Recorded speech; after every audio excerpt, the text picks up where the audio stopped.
So this is something I've been wanting to talk about for a really long time, because if not the majority of us, I think all of us go through things and we either don't have someone that relates to us in our immediate life at the moment, or I don't know, we just don't talk to other people about what's happening, or you know, things like that. Because when I was going through this, when I was in this relationship, I didn't have I was also really young, but I didn't have anyone around me that was going through it. I think it's a good time to talk about it, and honestly, if he wanted me to talk about him in a better light, then he should have behaved better. Okay? My room is a mess, but we're family here, so honestly that's fine. But I'm just like letting y'all know, just in case. Like, I got literally my sweater, my bag, my bed is unmade. My bed's never made, but I just got home and I put on my pajamas, and I just want to talk to you guys. If y'all aren't subscribed, like, obviously subscribe. But just a disclaimer, every relationship is different, and I do consider this relationship an abusive relationship, even though if you were to ask his bitch ass, he'd be like, no, what? Oh my god. So I'm gonna tell you how I met him and just kind of give you an idea into like how that was for me. I look like an egg. It's a little weird for me, so bear with me if this is your first time here. I tree branch stories. I start one thing and then end up in, it's like literally tree branches. But a lot of people like the way I tell stories because they feel like I'm just talking to, you know, like a friend, which I am. Like, I'm just talking to you guys, telling you guys about my life, and I'm a very open person, so bear with me. I'm not a professional storyteller. Okay, so I met this guy when I was 16 years old. I was 16 turning 17. I remember I would see him around school. I saw him maybe like twice. I saw him on some sort of like trip that we went on. And I also saw him in the hallway one time. He knew friends that I had, like we had mutual friends, but I didn't see him much. I saw him twice. I was like, oh, he's cute. You know, I didn't think anything of it. I wasn't like, damn, he's fine. Him and I finally officially met for his senior homecoming. He was a senior and I was a junior. So I had this friend, and me and her basically formed this like plan because my mom was like really strict and didn't let me do shit. And I loved going out, I loved socializing, I loved drinking, and I was underage. Now that I think about it, I'm like, dude, I was so stupid. I don't know, I just think that when you're younger you feel so invincible and you just do dumb shit when you're drinking. I think that's really my main problem here. So if you're under 21, like, please don't drink. Like, do other things when you hang out with your friends, like share mozzarella sticks or some shit. So much better anyways. We lied to our parents, so we figured out a way so we could basically stay up all night and go to the Gettys. If you're not from America or Miami, I don't know if the rest of the country calls them Gettys. It's like, I mean, not Gettys, a rent. We call them a rent. So a rent is, or some people call them a telly. I don't call it that, I call it a rent. So a rent is when someone rents a hotel room and you kind of go and it forms like this little like small party thing. And we call small parties here, at least in Miami, we call them Gettys, like little get-togethers. We just call them Gettys. Everybody for homecoming is renting. They rent after homecoming and you go to the hotel room and you turn up. So me and this friend, we were like, that's what we're gonna do. We're gonna go to the rent. That was like the cool shit to do. So we're gonna do that. So we showed up at this rent on South Beach. It was me, her, and like two of like her guy friends. Some guy opens the door and it's this guy. It's my ex-boyfriend. We call him like Manny.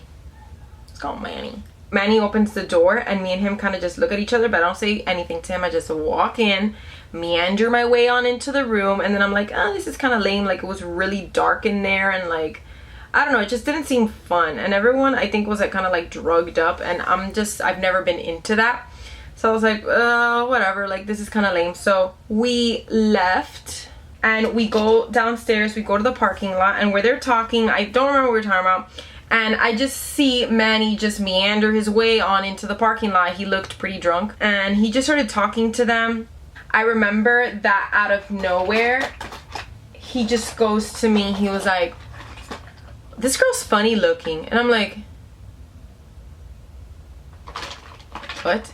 I just thought he was an idiot. Like, what do you mean I'm funny looking? And then everyone was like, what the hell? Okay. And they were just walking to the car, and then he just started talking to me, and he was like, you know, like kind of just basically saying he was like playing with me or something like that. I'm like, okay. So me and him were just talking briefly, whatever, and then I guess the conversation normalized. So we exchanged numbers. If it gets dark, it's because it's late. Not really like super into him at the beginning, but he was like really into me, and I was just like a little girl. For real, when I was 16, I was just a kid. I was like a little girl. I really didn't know how to like take that someone liked me and wanted to go out with me or like take me on dates and things like that. To me, that was just like so weird. I felt weird about it. I didn't know what to do. I didn't know how to react.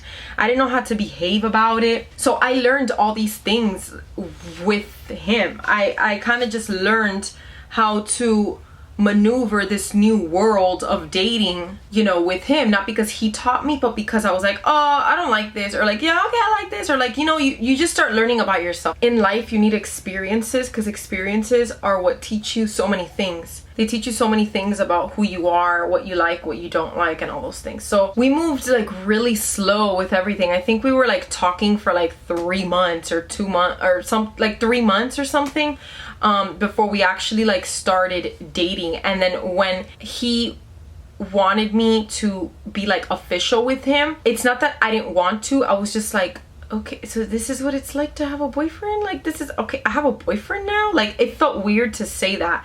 And I think it would still feel weird today now, because I'm just so used to being like single that I feel like having a boyfriend is just such a foreign thing to me. Fast forward a few months, like I said, of just talking and all that, we start dating, and so we're official. This is a new concept to me. Remember, I told you he was my first boyfriend. He was really the first anything like serious I ever like had with a guy. I always felt like weird in a way, because I would see that in middle school or even in the beginning of high school, people would have boyfriend. I don't know, I just felt like their life was different than mine, because I didn't have a boyfriend, and you know, I hadn't made out with a guy or anything like that, and I saw so many people had all these like experiences and I didn't. So I was like, okay, I just felt like a weird little duckling, you know. So now that he was in my life, I would see that he would want to hang out and go out and do things, but my mom legit would not let me. So she made the beginning of that relationship really complicated, because he was the type of person, he had all this freedom. He was going out to parties, he was going to Getty's, he was going to Rents, he was doing this, doing that, like doing 100 things, and I couldn't do anything. I legit couldn't do anything. So everything was like fine at the beginning, you know, from my perception at that point. It wasn't exactly how I would have wanted it, because I wasn't able to do anything, and I was such a like literally like a street rat. Like, I loved being out, I loved going out, I loved socializing, going to party, like I loved all of that, and I couldn't do anything. And he had all this freedom, so it was like weird. He was going alone and I was just like at home. My youth was built on literally lying to my mom about everything. Everything started kind of like getting shitty, because we only dated for like 6 months. So I feel like those 6 months weren't even fair, because I didn't get a fair shot at a relationship, because I couldn't do anything. Ugh. So we broke up for God knows what reason, and it was like this whole spiel. So we broke up, and then I remember I was in my English class, and he was pretty close to my English teacher, and he sent in someone to tell the teacher if I can go outside for a few minutes. So I was like, okay. So I guess he had spoken to her and had told her something like that. So when I went out into the hall, like, he's waiting there, and I was a little shook, and I was like, So then he was kind of like he was telling me kind of like, you know, he missed me and he didn't want to like be without me and this and that and I don't know what. So I was basically like this little young innocent like virginal angel, and there was something in that appealed to him, because it's like sick, you know, not sick, but it's like sick in a way, because it's like people love to go to things that are hard to get, and I was just like dry, I wasn't affectionate, I was distant, and I was all these things. So it's like he was like, you know, I say sometimes I wish that the relationship would have ended there, because after that, us getting back together is where everything just like I fell so hard for this person. I was literally in love with this guy. I was in love with this guy, and he was just a douche. We had so many good moments, but then we had so many really, really, really bad, toxic, horrible, horrible, horrible moments that I look back and I'm like, my God, you mother, oh, like how could you have done all these things to me, man? He was always obviously going out, had this thing, like all freaking guys when they're younger have this just dying obsession to always be with their friends. And it's like, okay, but it's like you always want to do every single thing like with your, it's like, I want to be with my friends, I want to be single, like, you know, it's like, no, they don't want to be tied down because they want to be with their friends. And it's like, dude, like, well, you and your friends, when you get together, you guys like circle jerking each other or some shit? Like, what the fuck? Like, y'all obsessed with each other. Like, you want to be with someone or no? You know, when you get into a relationship, your time splits among the people in your life. You're with the person that you want to be with, and then you have time with your friends. But literally, if you're with someone 10-20% and all the other time is you're out turning up, partying, clubbing with your friends, like what? You don't want to be in a relationship, buddy. You just want to have some like poor soul tied down to like nurture your like fucked up, destroyed psyche.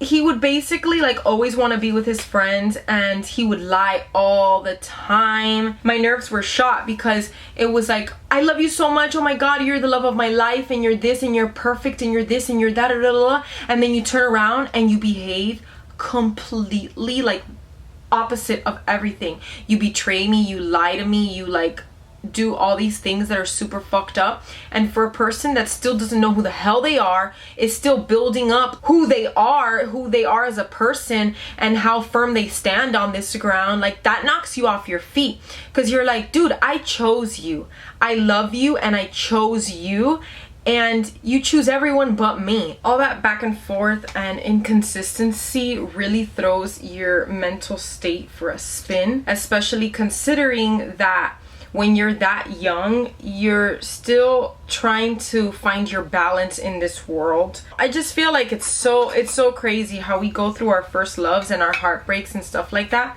at such a vulnerable time when we're still figuring out like who the hell we even are, really establishing our identity, our confidence. So it was this constant like back and forth and these fights that were so intense and volatile that I'm just like, yo, like it was never anything physical or anything like that, but it was just such an emotional and mental abuse. Any little thing that I would do, he would get pissed at, and then I would call him and he wouldn't answer, so then I would feel helpless. When someone's mad at you and you want to fix it but they're not answering you, so then you feel like you get anxious and you get helpless. That's how I would feel. It was so bad. It was just the worst. And by the way, everything I'm using, I'm just gonna put it down there for you. Oh my God, it would just make me so sad all the time, just feeling like this person that I love is just being this way with me. And so, you know, I remember this one time, I have this memory that I guess I, you know, played his game and I went out, basically did the shit he would always do, and I hung out with my friends and I went like clubbing or something, and he found out. He did not answer my phone, nothing. And the thing is, I was obviously a child and I acted immaturely, so like I blew his phone up.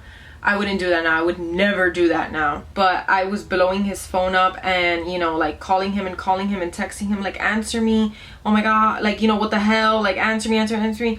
So then he would basically, I would do nothing wrong or basically do the same thing he did. And he would spin it on me and make me feel guilty and make me feel like I did something wrong. And he would like punish me by doing that, by like not answering me. And then I remember this, I have this distinct memory that he answered me and he was telling me, he was like, stop fucking calling me, you're so pathetic. I'll never forget that. He caught me at such a weak and vulnerable moment that I just was crying, and I was just so like desperate for like this love and like affection, you know, that I just would never receive in my life, because neither of my parents are affectionate. So I guess like I subconsciously was like seeking it elsewhere. Wow, it's getting really dark. I lacked so much love in my life. I wanted someone to love me, you know, like, while my voice is cracking. But my voice is cracking, like I literally almost choked up. But I just wanted someone to like love me, and I found someone that did love me, and it was like so toxic and volatile. It made me feel just so bad, and I just felt so unstable. It was so great. Like I told you guys so many times, like we would laugh together, and it was just like amazing from my perception at that time, right? It was just so amazing in all these moments. But then there were the moments that it was toxic like that it was just like screaming and disrespect and just like horrible, horrible, horrible. Would break up, get back together, break up, get back together. And I remember we broke up and we didn't get back together, and he started seeing this girl. I'm gonna call her I don't know, Carol, whatever. That shattered me. That made me just like, seeing the person that you have feelings for with somebody else, oh my god, it was just so bad. And while he was dating her, he would still come see me. And I mean, I'm saying that out loud because like that's my experience, and that's how I lived my life in that moment, and I don't care saying it out loud and admitting to stuff like that. Like, you guys know how I am. Like, I don't, you know, I'm not gonna sit here and pretend like I have never done any wrong in my life. I'm not that type of person. That would never happen now. Like, guys, for real, like, if you're in that situation, don't do that. That person is a piece of shit. That person doesn't care about the other person, and they don't care about you. Me and him ended up getting back together, and she showed up at his mom's job because she had a close relationship with his mom. And that was another thing that I hated, because I didn't have a close relationship with his mom. I feel like he would just like compare us and stuff, you know? I wish I had more like details that like juicy details that I can give you, but I erased that from my memory so much because it hurt me so bad. I started getting panic, like like panic attacks, but like not like crazy, but there were more like anxiety attacks, that I just started developing these like obsessive fears. I was just so scared of everything and of random shit, and I felt like I was suffocating all the time, and it was just so bad. I suffered so much. I cried so much, and I feel like I still feel the effects of that. Like, now I still suffer from freaking anxiety now because of this fucking piece of shit. But it was just like not good. It was super toxic, and he was so shitty, and I'm sure when he was with me, he was seeing her, I guess. I don't even know. It was just not good. Not good at all. It was so bad, and we were always fighting. I'm telling you, we were always fighting. And it was like that. Like, he would flip things on me, and it was like, dude, you do this too. He would do these things too. So when I would try to get slick, it was like, no, I don't fucking think so. And then I would get punished. You know, I would get punished, and he would lie about everything. The thing is, I was dumb and young, and like, it's not that I would buy it, because I feel like I never believed it, but I accepted it. I accepted his answers, and I accepted his behavior. And yeah, like him just calling me things that just making me feel like less than. I remember one time me and him were at a restaurant, and he was telling me, he was like, no one's ever gonna love you the way I love you. Do you realize how messed up that is? Do you realize for someone to say that to you? And I was like, what?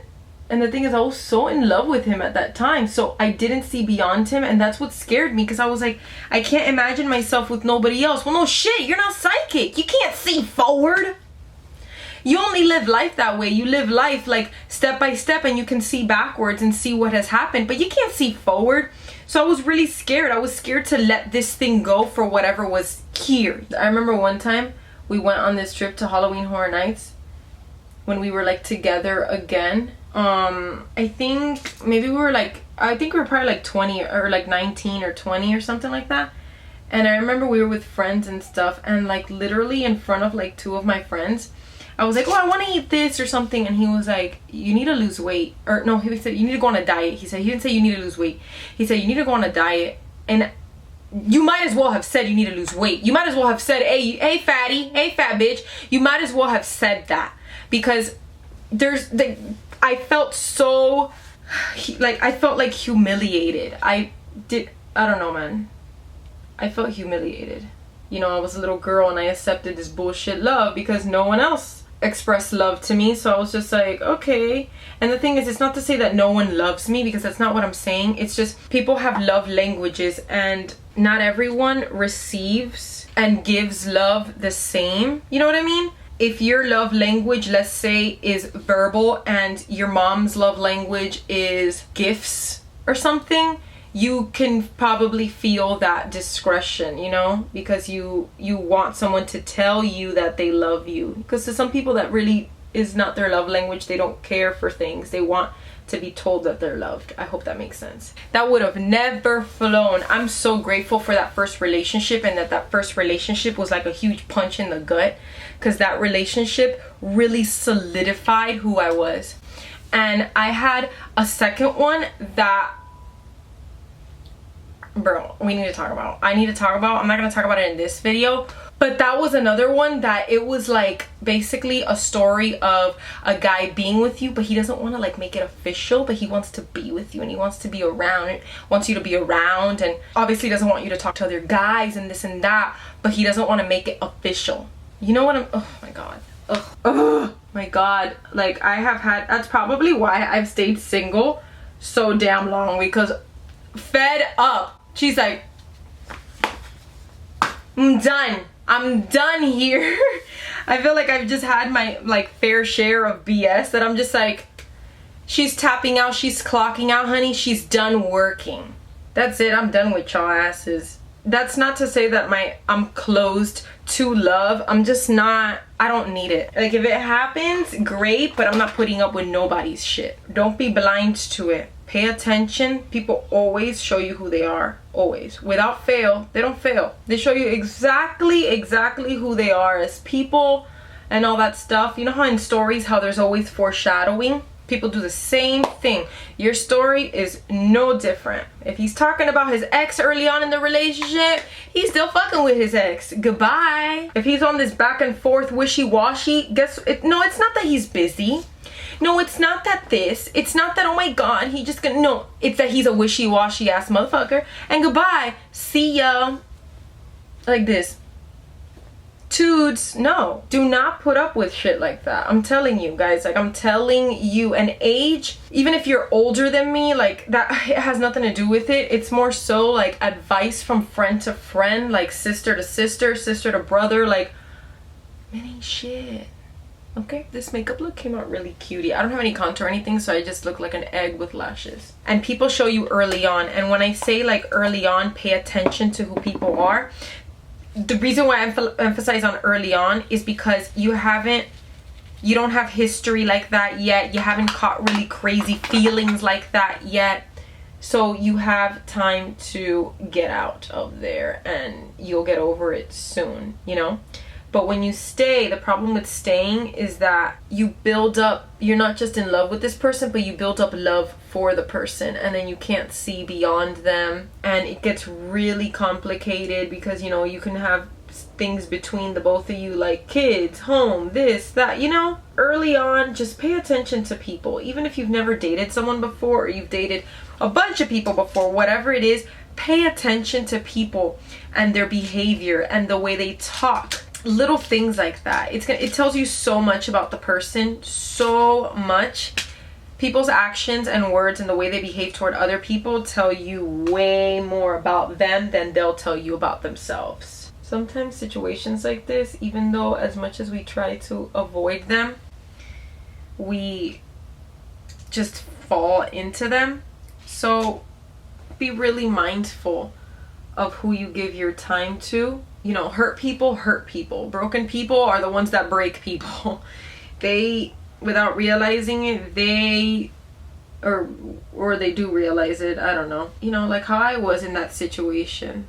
I was young and I was accepting subpar love, accepting way less than what I deserved. You know, I just wanted to feel loved, I guess. The funny thing is that we look for love always in relationships, right? Like, we never, and I get it because it doesn't give the same feeling.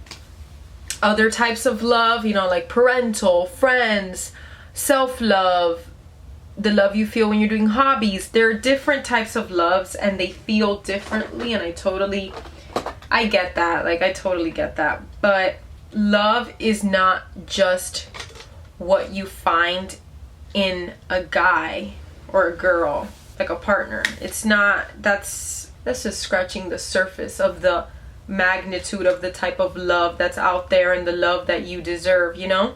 That's just scratching the surface. Not everyone that says they love you loves you the way you're supposed to be loved. You know, people love you within their capacity of loving, and this applies to anyone in your life. And yes, I'm including parents in there. I know that's always a touchy and weird subject, like no one likes to hear things like that, but that's the reality of it. These are people too.